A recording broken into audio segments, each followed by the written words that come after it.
ഫയഖൂലു അംസലുഹും ഫീ ദാലിക الزمان അന്ന് അതുപോലുള്ള മനുഷ്യൻ പറയും ലവിഅതസൽതുമാ അനിത്തരീഖ്, വഴിന്ന് മാറി നിൽക്കടോ, ഇതെന്താ വഴി വെച്ചൊക്കെ ഇങ്ങനെ എന്ന് ചോദിക്കുന്ന ഒരു കാലഘട്ടം വരുമെന്ന് ഷഫീഉനാ റസൂലുള്ളാഹി. നടന്നു. ഇവിടെ കോട്ടയം പട്ടണത്തില് കോളേജിൽ പഠിക്കുന്ന ഒരു കുമാരനും കുമാരിയും ടീനേജ് പ്രായത്തിൽപ്പെട്ട രണ്ടുപേര്, അവര് പ്രേമമായിരുന്നു. സ്നേഹം മൂത്തിട്ട് അവർക്കങ്ങ് പരിധി വിട്ടു. കോളേജ് വിട്ട സമയമാണ്. എല്ലാവരും ബസ് സ്റ്റോപ്പിൽ നിൽക്കുക. ഈ ചെറുപ്പക്കാരൻ വന്നിട്ട് ഈ പെണ്ണിനെ അങ്ങ് ആലിംഗനം ചെയ്തൊരു 10 മിനിറ്റ് ഇവർ ഒട്ടി നിന്നുപോയി. എല്ലാവരും വന്ന് ഫ്ലാഷ് ചെയ്തു, ഫോട്ടോ എടുത്തു. ഇവര് പിടുത്തം വിടണ്ടേ? പട്ടാപ്പകൽ കോട്ടയം പട്ടണത്തിൽ ദീപിക പേപ്പറിന്റെ മുമ്പിൽ നടന്ന സംഭവമാണ്. ഈ വൈകുന്നേരം ഇറങ്ങുന്ന പേപ്പറില്ലേ, അവർക്ക് ഇതുപോലത്തെ വാർത്തകളൊക്കെ ഇങ്ങനെ പൊടിപ്പും തൊങ്കലും വെച്ച് അവരിറക്കും. എന്താ ഫ്ലാഷോ രാഷ്ട്രദീപിക പറഞ്ഞു അവരിത് വലിയ വാർത്തയും റിപ്പോർട്ട് ചെയ്തിരുന്നു. ഇതൊക്കെ സംഭവിക്കുമെന്നല്ല, സംഭവിച്ചു തുടങ്ങി. നോക്കൂ, ലൈംഗിക വൈകൃതം, അരാജകത്വം നടമാടുമെന്ന് മുഹമ്മദ് മുസ്തഫ, അതും നാം കണ്ടുകൊണ്ടിരിക്കുന്നു. പ്രവാചകൻ പറഞ്ഞു, സമൂഹത്തിന്റെ ഇടയിൽ വർഗീയതയും സ്പർദ്ധയും വർദ്ധിക്കും, സാമൂഹിക സംഘർഷങ്ങൾ ഉണ്ടാകും. അതാ ഇസ്ലാമികേതര സമൂഹം ഇസ്ലാമിനെതിരെ ഒന്നിക്കുന്ന കാലഘട്ടം വരും.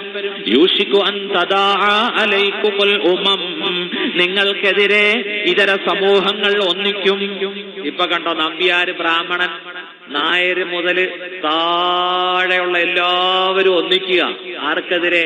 വിദ്യാഭ്യാസ മന്ത്രി അബ്ദുൾ റബ്ബിനെതിരെ, ഈ സമുദായത്തിനെതിരെ. കണ്ടോ കണ്ടോ, എല്ലാവരും ഒന്നിക്കുക. SNDPയും NSSും അല്ലെ, നടേശനും സുകുമാരൻ നായരും ഒക്കെ ഒന്നിക്കുക.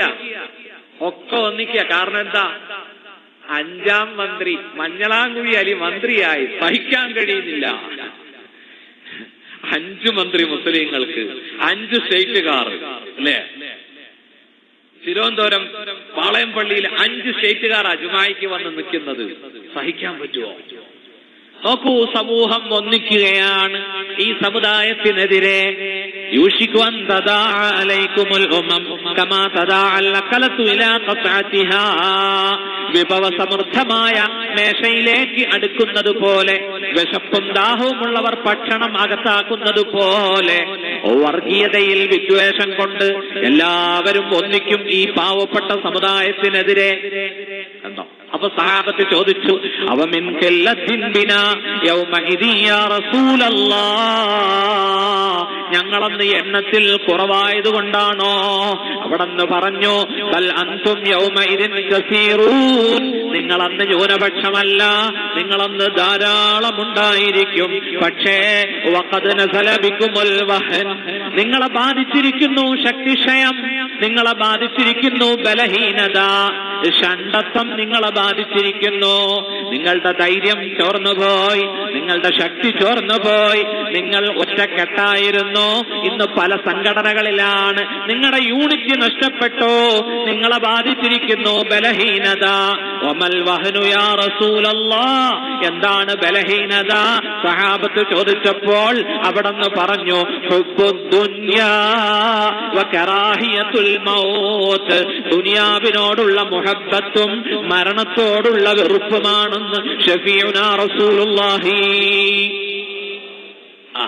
വലിയ വീട് പൊക്കണം, വലിയ ഗേറ്റ് പണിയണം, വില കൂടിയ കാറ് വാങ്ങണം, ഈ ചിന്തയായി. അള്ളാഹുവിന്റെ ദീനിനോട് സ്നേഹമില്ല, പള്ളി മദ്രസകളോട് സ്നേഹമില്ല, ഉലമാക്കളോട് സ്നേഹമില്ല. നോക്കൂ, ഒറ്റ ചിന്ത, ഗൾഫിൽ പോകണം, പണം ഉണ്ടാക്കണം, എങ്ങനെയെങ്കിലും പണം ഉണ്ടാക്കണം. കട്ടിട്ടോ പിടിച്ചിട്ടോ കൊന്നിട്ടോ എങ്ങനെയായാലും കള്ളക്കടത്തിലൂടെയോ കാശുണ്ടാക്കണമെന്നൊറ്റ ചിന്ത. നിങ്ങളുടെ ശക്തി, നിങ്ങളുടെ ഐക്യം എല്ലാം പോയി. മരിക്കാൻ ഒട്ടും ഇഷ്ടമില്ല, കാരണം ഈ കൊട്ടാരം വിട്ടിട്ട് പോണ്ടേ അല്ലേ? അദ്ദുനിയാ ദാറുമല്ലാ ദാറ ലഹു വമാലുമല്ലാ മാല ലഹു. ദുനിയാവ് ആഖിറത്തിൽ സമ്പത്തില്ലാത്തവന്റെ സമ്പത്താണ്. വമാലുമല്ലാ മാല ലഹു, ആഖിറത്തിൽ വീടില്ലാത്തവന്റെ സമ്പത്തില്ലാത്തവന്റെ സമ്പത്താണ് ഇവിടത്തെ കോട്ടകൊത്തളം, ഇവിടത്തെ സമ്പത്ത്. വയഗ്തറു ബിഹി മൻ ലാ അഖല ലഹു, ദുനിയാവ് കണ്ട് വഞ്ചിതനാകുന്നവൻ ബുദ്ധിയില്ലാത്തവനാണ്. ശഫീഉനാ റസൂലുള്ളാഹി അവിടെന്ന് പറഞ്ഞു, ലൗകാന ലിബ്നി ആദമ വാദിയാനി മിൻ ദഹബ്, മനുഷ്യന് സ്വർണത്തിന്റെ 2 പർവ്വതം അല്ലാഹു കൊടുത്താൽ ലബ്തഗാ സാലിസ, അവൻ മൂന്നാമതൊന്നുകൂടി ആഗ്രഹിക്കും. വലാ യംലഉ ജൗഫ ബിനി ആദമ ഇല്ല തുറാബ്, മനുഷ്യന്റെ ഉദരം വയറ് നിറയുകയില്ല ഖബറിലെ മണ്ണുകൊണ്ടല്ലാതെ. എന്തൊരാഗ്രഹം! വാങ്ങിച്ചു കൂട്ടണം. റിയൽ എസ്റ്റേറ്റ് അവിടെ വാങ്ങുന്നു, ഇവിടെ വാങ്ങുന്നു, പൊട്ടിച്ചു വിൽക്കുന്നു. ഈ ഒറ്റ ചിന്തയാണ്. നേരം വെളുത്താൽ വൈകുന്നേരം വരെ 10 കാശുണ്ടാക്കണം, അല്ലേ? ഇതിനിടയ്ക്ക് നിസ്കരിക്കണമെന്നോ ജമാഅത്തിന് പങ്കെടുക്കണമെന്നോ. ചില ആളുകളുടെ പോക്കും പെരുമാറ്റവും കൊട്ടാരവും കണ്ടാൽ തോന്നും 700 കൊല്ലം ഇവിടെ ജീവിക്കുന്ന ലുക്ക. പക്ഷെ 70 പോലും തേക്കുവോ സുഹൃത്തെ? തേക്കുവോ? എന്റെ ഉമ്മത്തികളുടെ ആയുസ് മാബൈന 60-ന്റെയും 70-ന്റെയും ഇടയിലാണ്. 70 വിട്ട് കിടക്കുന്നവർ വളരെ കുറവാണ്. ഖാല റസൂലുള്ളാഹി. ഒന്ന് കൈപൊക്കിക്കേ. 70 കഴിഞ്ഞവരൊന്ന് കൈപൊക്ക് നോക്കട്ടെ. അക്കല്ലാണോ അക്സറാണോ നോക്കാം. 70 കഴിഞ്ഞവരില്ലേ ഇവിടെ? അള്ളാഹ് ചേരൂരാർക്ക് ആയുസില്ലേ? അള്ളാഹ് ദീർഘായുസ് കൊടുക്കട്ടെ. ഇത് ആ ഉപ്പാക്ക് എത്ര വയസ്സായി? നിങ്ങൾക്ക് എത്ര വയസ്സായി? 80? 70 കഴിഞ്ഞവരുണ്ട്. പേടിച്ചിട്ട് കൈവെക്കാത്തതാ, അല്ലേ? 70 കഴിഞ്ഞവർ സൂക്ഷിച്ചോ. ഇപ്പൊ ബോണസാ. അള്ളാഹു തആല ബോണസിലൂടെ വിടുകയാ. 24 മണിക്കൂറും പള്ളി വന്ന് കുത്തിയിരുന്നോ? റാഹത്തായിട്ട് പോകാൻ അള്ളാഹു തൗഫീഖ് ചെയ്യട്ടെ. എങ്ങോട്ട്? അബുദാബിക്കല്ല, പിന്നെ ഖബർസ്ഥാനിലേക്ക്. 6 അടി നീളവും 3.5 അടി വീതിയുമുള്ള ഇടുങ്ങിയ ഖബർ. അനക്കമില്ലാത്ത ശരീരത്തെ മുഅ്മിനീങ്ങൾ അങ്ങോട്ട് ഇറക്കി വെക്കും. എന്നിട്ട് 3 പിടി മണ്ണ് പ്രിയപ്പെട്ട മക്കൾ ഉപ്പാടെ ദേഹത്തേക്ക് ഇടും. സുഹൃത്തുക്കളെ, ഖബറിന്റെ പലകയെല്ലാം എടുത്തെടുത്ത് വെക്കും. നോക്കൂ, അവസാനത്തെ പലകയും വെച്ച്